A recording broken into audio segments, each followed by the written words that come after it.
The future of humanity is not limited to our planet. It is amongst the stars where we will continue to push the limits of what we can achieve. My name is Kashyap, and it is an honor to be in a room filled with visionaries and pioneers of space exploration such as yourselves. As we move through the 21st century, we believe it is up to us to pave the way for future generations to continue exploring the vast expanse of space. And with that, I introduce to you Gaia's Hope, humanity's next frontier. The name Gaia's Hope came to us through Greek mythology and its connection with Titan, one of Saturn's moons, which our space settlement will be orbiting. According to Greek mythology, the Titans were offsprings of Uranus and Gaia. And with scientific development and a little bit of hope, we plan to have our space settlement support life for centuries. At this moment, I'd like to introduce to you Mashful Chaudhry, who will talk to you more about our reasons for choosing Titan. Please help me welcome Mashful Chaudhry. Thank you, Kashyap. Powerful yet inspiring. This is what we hope to achieve creating this score. Music unites all of us, no matter our creed, ethnicity, or beliefs.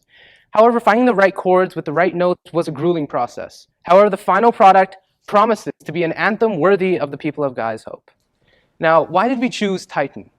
Well, for three reasons. The first one being abundance of resources. The methane, ethane, and amongst other hydrocarbons on Titan provide perfect fuel for our settlement. Additionally, mining is a great opportunity on Titan. The silicate, delicate rocks underneath the surface of Titan provide great micronutrients for plants amongst other natural organisms. Now, the second reason we chose Titan is the moons and the celestial bodies around Titan. Titan is one of 83 moons that orbit Saturn.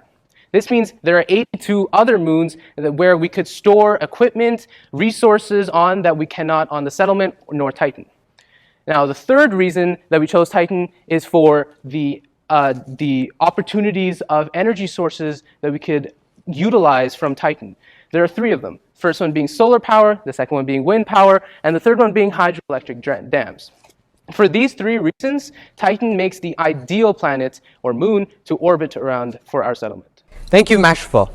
As we begin to look at our space settlement, one important aspect to consider is the structure. Considering the harsh conditions of space, we decided to go best with a simplistic design, which focuses on performance over aesthetic appeal.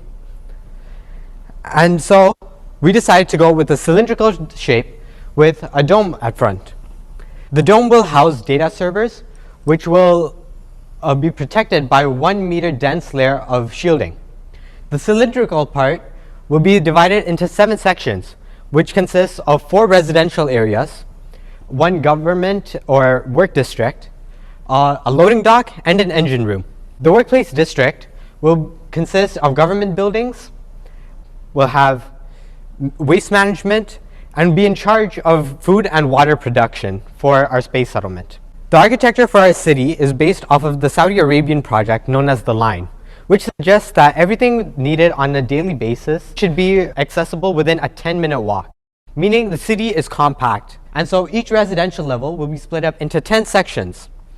Each section will consist of 2 residential buildings, agricultural land, recreational land, and stores. There will also be 1 of 5 significant buildings. Now, the significant buildings could be either a theater, educational center, hospitals, banks, or a police station. Since the architecture is so compact, we decided that transportation will be mainly through walking or biking. However, we still have access to electrical buses. The space settlement itself will be constructed in Earth's atmosphere using the help of robots. Once the space settlement is constructed, everybody will be boarded on, and the space settlement will set a course to Titan.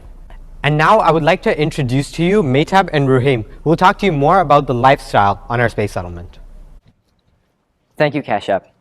One of our biggest concerns for our civilization was lifestyle, where we covered resources, recreation, health, and population dynamics. In terms of resources, we talked about water sustainability and maintaining our water levels by using filtration, sanitation, and moisture capture. We also created our own makeshift oxygen cycle by using hydrolysis to split water molecules to get oxygen and using the hydrogen gas byproduct along with CO2 waste to recreate both water as well as methane gas for fuel.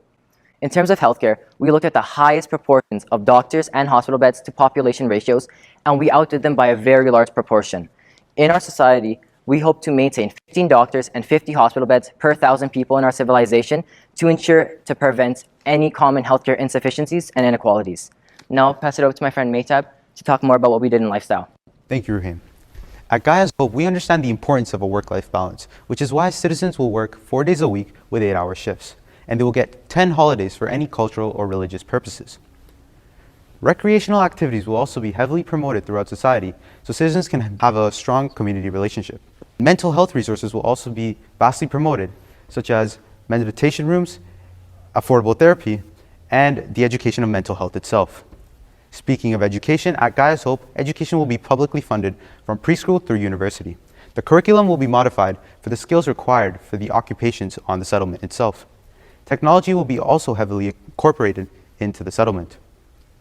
Our target overview for the starting population will be 10,000 people, which consists of small families and young couples. The small families and young couples will be strategically chosen for the jobs that are required on the settlement. Now I'll be passing it on to Tanvir and Pragalva Sharma. Thank you, Ruhaim and Matei. When researching and planning Gaia's Hope, we found it important to look at different technologies, but also to discover who would oversee these technologies and how they'd be implemented in our society, which is why we looked back in the past and researched different forms of government and authority and ultimately settled upon establishing a republic with NASA at its center. At Gaia's Hope, NASA will be the highest authority and will oversee and guide NASA's citizens in different endeavors. With that being said, our paper also looks at different ideas in human rights, as we've also included a sample charter of rights, and we've also focused on discussing and establishing different ministries that will handle different aspects of society, such as transportation, health, education, safety, and economic concerns for society. And with that being said, I'll pass it on over to Pragalva to discuss more about our currency on Gaia's Hope. Thank you, Tanvir. Along with creating a new government structure, our team has decided to use cryptography and blockchain technology to revolutionize currency. With the use of this technology, we aim to enhance asset security, liquidity, to ensure safe and secure transactions. The Gaia token will serve as a primary currency, allowing for secure and cost-effective transactions. With the currency system, it will initially start off centralized. It may eventually transition towards decentralization, with government financial activities made publicly accessible to citizens, while individual transactions will be anonymous to ensure personal security. The Gaia token will start off as an inflationary token to stimulate economic activity. However, as the settlement grows and becomes more developed, transitioning towards a deflationary token will be essential to provide stability. Thank you. I'll pass it off to Anant and Kushal to share their research about energy. Thank you, Tanvir and Pragalva. Now, Anant and I will be discussing energy. So energy is vital to any society, and Gaia's Hope is no different, housing complex systems and machines requiring 240,000 kilovolts. Gaia's Hope will utilize a variety of different energy sources, including nuclear, solar, kinetic, and wind. So our nuclear fusion reactors are inspired by Lockheed Martin's compact fusion reactors, which require deuterium and tritium isotopes of hydrogen to run it, both of which can be extracted from Titan itself. Secondly, solar power will be used as a secondary source of power, and to boost the efficiency of the solar panels, high concentration photovoltaic systems and multi-junction solar cells will be used. Thirdly, kinetic energy will be used as a backup in case of emergencies. Gaia's Hope will be covered in kinetic tiles, and when stepped upon, it will produce electricity. Lastly, we have wind energy. Wind speeds are minimal on the surface of Titan, but very high in the upper atmosphere. Thus, aerostats capable of harnessing wind energy will be placed in the upper atmosphere of Titan and connected to Gaia's Hope via tether. Thank you, and now Anant will be discussing rocket fuel. Thank you, Kushal. Rocket fuel, the lifeblood of rockets. Now, providing the specific input rates required for a high rate of combustion in the atmosphere and high impulse rates in order for it to be efficient. It should have not only produce products with elements such as lithium, oxygen, carbon, fluorine, aluminum, but on top of that, it should take into account such as density and propellant types, such as liquid and solid, in order for the storage of these materials to be efficient and ideal.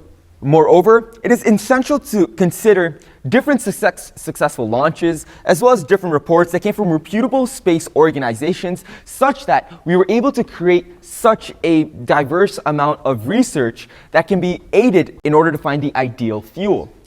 We came across liquid methane, and liquid methane came upon Titan as the ideal source of fuel based on its high impulse rates on the settlement. Moving on to UAVs, one of the most significant uses for UAVs is repairs and maintenance. In a space settlement, infrastructure can easily be damaged by space bodies, by the environment we're living in, or by human error. And prompt attention is necessary. It is vital to ensure that the human beings on the space settlement live rich and healthy lives. On UAVs, they can be equipped with mechanisms and tools to repair hard-to-reach areas or in hazardous environments that we may not be able to reach otherwise. I'll be passing it on to Tanvir to talk more about UAVs, as well as the specific descriptions into how other ways they can be utilized. Thank you, Anant. And I will be moving on to UAVs and how they can be used in our entertainment lives. During religious events, UAVs can be programmed to create simulated firework displays, bringing a breathtaking show in space. But the potential of UAVs goes beyond the settlement. On the Moon Titan, UAVs can play a crucial role in exploration and resource extraction. They can survey hazardous or difficult to reach areas and provide valuable data into the surrounding environment, enhancing the chances of success for our human explorers. Moving on, I'll hand it off to Kashyap to deliver our conclusion.